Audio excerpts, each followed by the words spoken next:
Rotator में भी आपको सिमिलर कंपाइल करनी है और यहाँ पे रोटेशन एक्स वाई जी का आपको मिल जाएगा। तो ये रोटेशन का वैल्यू आएगा। Similarly I can play with this option which is transform, right. So transform में जाएंगे तो इसमें हम पोजीशन और ये हम डिसाइड कर सकते हैं कि कैरेक्टर कहाँ कैसे क्या, ठीक है ना। तो इसको जैसे कंपाइल किया तो आप देख सकते हो यहाँ पे इसका पोजीशन दिख जाएगा, लोकेशन, रोटेशन एंड स्केल। तो तीनों का वैल्यू यहाँ पे आपको दिख जाता है। So this variable can be use anywhere, ठीक है। ये आपका डेटा को स्टोर करेगा, डेटा वैल्यू को स्टोर करेगा।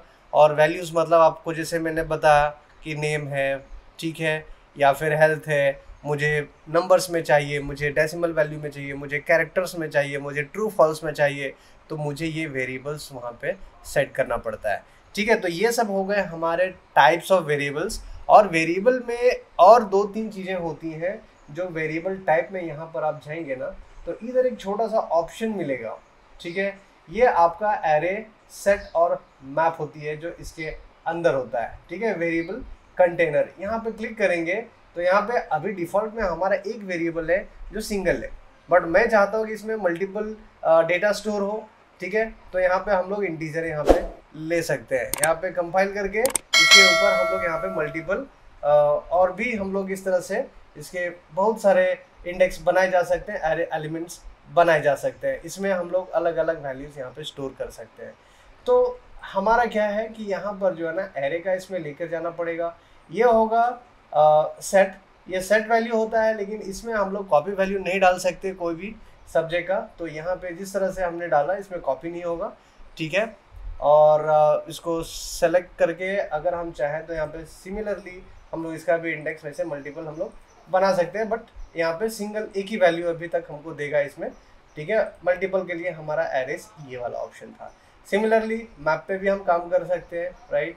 सो इंटीजर का मैप है और यहाँ पे हम लोग देख सकते हैं, इसमें भी थोड़ा सा सिमिलर वर्क करेगा इसके हिसाब से जो सेकंड वाली थी, ठीक है। सो ये कुछ इसके ऑप्शन थे। अब मैं आपको यहाँ पे दिखाने जा रहा हूँ, इसको हम लोग कर देंगे डिफ़ॉल्ट, हम सिंगल में रहेंगे और सिंगल में ही हम इस्तेमाल करेंगे, ओके। इसको कंपाइल करेंगे और यहाँ पे प्लेयर का हेल्थ आ गया, ये आ गया।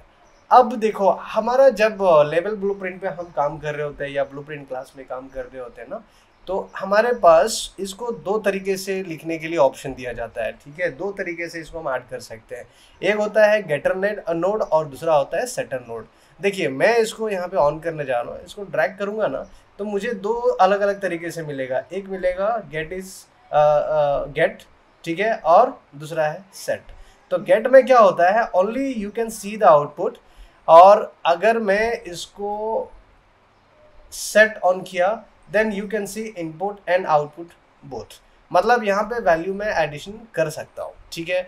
इसमें जैसे प्लेयर हेल्थ, इसको करता हूँ गेट और प्लेयर हेल्थ यहाँ पे लेता हूँ सेट।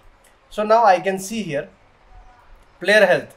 मैं इसका यहाँ से अगर मुझे यहाँ पे ऐड करनी होगी तो मैं इसका जो वैल्यू है हमारा, और देखो यहाँ पर वैल्यू है, लाइक यहाँ पे अगर मैंने 50 ऐड किया है और इसमें डायरेक्टली वैल्यू मैं इस पे मैं फिक्स कर सकता हूँ। उसके बाद मुझे जो चाहिए एग्जीक्यूशन यहाँ से मैं कर पाऊँगा।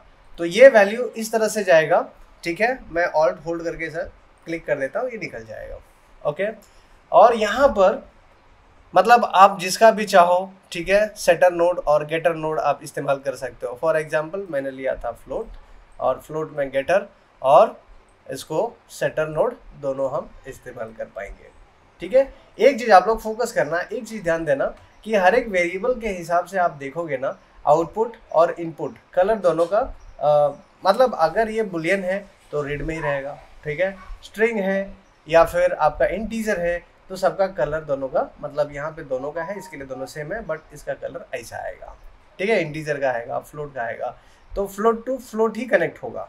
हम दूसरे में इसको कनेक्ट करेंगे तो कन्वर्जन का नोड क्रिएट करता है, ठीक है। आप देख सकते हो इस तरह से कन्वर्जन का नोड बनाएगा। अगर मैं इससे डायरेक्टली कनेक्ट करूँ तो कोई नोड की ज़रूरत नहीं होगी और डायरेक्टली भी कनेक्ट कर सकता है। सो ये क्रॉस कनेक्शन आपका होगा, मतलब क्रॉस अगर आपका वेरिएबल्स है और डेटा टाइप्स है तो फिर आपका यूज़ होगा उस तरीके से, ठीक है। तो कन्वर्जन नोड यहाँ से बनाया डेटा को कन्वर्ट करने के लिए, लेकिन आपको समझ होनी चाहिए कि अगर आपने वेरिएबल ये यूज़ किया है तो इसके साथ इजीली कनेक्ट हो जाएगा। अगर कनेक्ट नहीं हो रही है तो आप समझ लो कि आपको एक कन्वर्जन नोड क्रिएट करनी पड़ेगी। सो कन्वर्जन नोड ऑटोमेटिकली ये कन्वर्ट कर लेता है, ठीक है। तो ये हो गया आपका वेरिएबल जिसमें getter node and setter node both be used. Yes, तो अभी हम लोग स्टार्ट करेंगे ब्लूप्रिंट सिस्टम। हमने सिनेमैटिक्स देखा और बहुत सारी चीज़ें हमने समझा, बट अभी हम लोग है ना थोड़ा प्रोग्रामिंग की तरफ जाएंगे।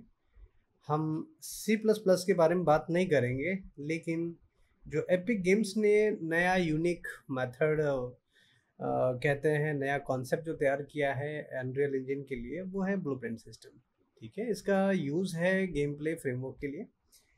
तो अभी जितना भी गेम्स आ रहे हैं अनरियल के, सारे अनरियल इंजन के गेम्स ब्लूप्रिंट सिस्टम से बनाया जा रहा है, क्योंकि इसमें ना ये विजुअल स्क्रिप्टिंग कहलाता है। और जब चाहे तो आप मतलब आपको जरूरी नहीं कि आपको कोड्स पर लिखना चाहिए। आप इसमें इन एंड आउट जो कहते हैं ट्री प्रोसेस और नोड प्रोसेस से काम हम लोग डायरेक्टली कर सकते हैं। तो इसको कहते हैं विजुअल स्क्रिप्टिंग। और ये विजुअल स्क्रिप्टिंग जो है एपिक गेम ने बनाया अनरियल इंजन के लिए, गेम डेवलपमेंट के लिए, ठीक है। तो नॉन प्रोग्रामर भी इसमें काम कर सकता है। एक नॉन प्रोग्रामर भी अच्छा एक गेम बना सकता है जो प्रोग्रामिंग नहीं करता है। लेकिन मैं रेकमेंड करूँगा कि आपको थोड़ा सा कंसेप्ट क्लियर होना चाहिए प्रोग्रामिंग का। तो प्रोग्रामिंग का फंडामेंटल अगर क्लियर रहेगा तो आप ब्लूप्रिंट में भी काम कर पाएंगे, थोड़ा सा इजी होगा। और जॉब्स के लिए जब अप्लाई करेंगे ना, तो दे डिमांड कि boss if you know C++ then it will be add on, जो होगा थोड़ा सा प्लस पॉइंट होगा आपके लिए, ठीक है ना। सो करना चाहिए। सो चलिए, कोई बात नहीं, हम लोग अभी स्टार्ट करेंगे यहाँ पर। तो मैंने लास्ट टाइम पे भी कहा था कि we have different types of templates, so I am just moving with this games, ठीक है। नाउ यहाँ पर अगर आप देखोगे ना, तो ये सब टेम्पलेट्स हैं, ठीक है। मैं थर्ड पर्सन टेम्पलेट लेता हूँ और यहाँ पर मैं इसका नेम रखूँगा TPS, ठीक है। सो TPS means third person shooter, और लोकेशन चलेगा, कोई इशू नहीं है। सो आई जस्ट से क्रिएट, ठीक है। तो बहुत सारे ऐसा टेम्पलेट्स है जो इसके अंदर बनाया हुआ है, ठीक है। और वो टेम्पलेट बनाने के लिए दूसरे आप सॉफ्टवेयर में जाओगे तो काफ़ी समय भी लगता है, लेकिन यहाँ पे सब रेडी मिलता है, तो आपको थोड़ा सा आसान हो जाता है काम करने के लिए। तो चलिए, अभी हम लोग डायरेक्टली स्टार्ट करेंगे, पहले फंडामेंटल ऑफ प्रोग्रामिंग, ठीक है, and then will move for the blueprint. So basic जो कहते हैं ना कि अगर एक आप अनरियल इंजन आर्टिस्ट हो और ब्लूप्रिंट अगर आप जानते हो, तो ये आपके लिए एक प्लस पॉइंट होता है, ठीक है। और ब्लूप्रिंट सिस्टम में ऐसा देखिए फंडामेंटल होता है जिसमें कुछ फंक्शन होता है, कंडीशन होता है, वेरिएबल्स होता है, या फिर एरेज इस्तेमाल करते हैं, ठीक है। और बहुत सारे ऐसे अलग अलग चीज़ें हैं जो हमको यहाँ पे लिखना पड़ता है। तो पहले चलिए यहाँ पे हम लोग समझते हैं कि इसको कैसे वर्क करता है, फिर उसके हिसाब से हम लोग वन बाय वन जाएंगे। तो इसको प्ले करने के लिए यहाँ पे ऑप्शन है गेम प्ले को, यहाँ पे अगर चेक करेंगे तो अलग अलग आपका विंडो या फिर मोबाइल के लिए, सबके लिए यहाँ पे दिया हुआ है। आप जिसमें चाहें आप प्ले कर सकते हैं। तो ये व्यूअर पे ही प्ले करेगा। अगर मैं यहाँ से प्ले कर रहा हूँ तो ये यहाँ पे प्ले करेगा इस तरह से, ठीक है। प्रिपेयरिंग शेडर्स, और आप W, right, D, A and S। So this is the basic controls जो अनरियल इंजन में आप करते हो, राइट। और हर एक गेम्स का कंट्रोल भी सिमिलर ही होता है। तो मैं यहाँ पर क्या है ना कि ये आउ एंड पिच इसको कहते हैं, जो कर्सर से मैं डायरेक्टली कंट्रोल कर पा रहा हूँ। अगर मैं कैमरा एंगल चेंज करना चाहूँगा और इसको मूव करना चाहूँगा, देखो, तो मैं इस तरह से डायरेक्टली इस तरह कंट्रोल कर सकता हूँ, राइट। ये बेसिक कंट्रोल होता है जो आप लोग गेम के लिए भी आप इस्तेमाल करते हो, ठीक है। चलो, सो मैं भी स्किप करता हूँ, पहले समझते हैं, ठीक है। पहले समझते क्या है कि देखिए, हम लोग जब ब्लूप्रिंट यहाँ पे लिखते हैं ना, सो यहाँ पे ब्लूप्रिंट लिखने के लिए हमारे पास दो तरीके होते हैं, ठीक है। ब्लूप्रिंट हम जब करेंगे यहाँ पे दो टाइप से होगा। एक हम लोग काम करेंगे जो कहते हैं लेवल ब्लूप्रिंट, यहाँ पर लिख के आएगा, देखिए, इसको कहते हैं लेवल ब्लूप्रिंट, ठीक है। तो कोई भी ऑब्जेक्ट एसेट आपने with in the level he use करना है, राइट। और कुछ स्क्रिप्ट ऐसे होते हैं जो लेवल के लिए ही बनता है, तो